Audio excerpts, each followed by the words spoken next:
About 10 days after 9/11, I went through the Pentagon and I saw Secretary Rumsfeld and Deputy Secretary Wolfowitz. I went downstairs just to say hello to some of the people on the Joint Staff who had used to work for me, and one of the generals called me and he said, "Sir, you got to come in. You got to come in and talk to me a second." I said, "Well, you're too busy." He said, "No." He says, "We've made the decision. We're going to war with Iraq."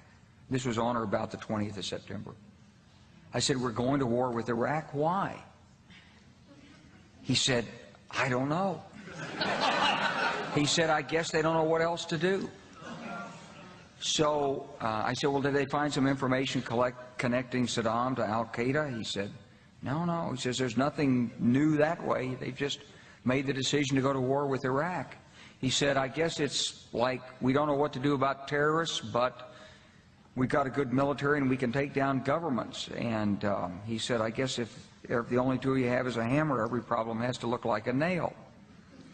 So I came back to see him a few weeks later, and by that time we were bombing in Afghanistan. I said, "Are we still going to war with Iraq?" And he said, "Oh, it's worse than that."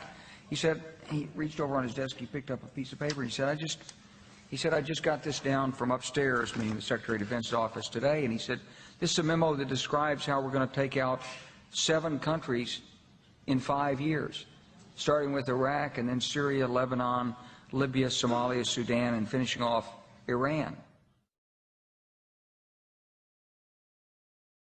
The truth is about the Middle East is, had there been no oil there, it would be like Africa.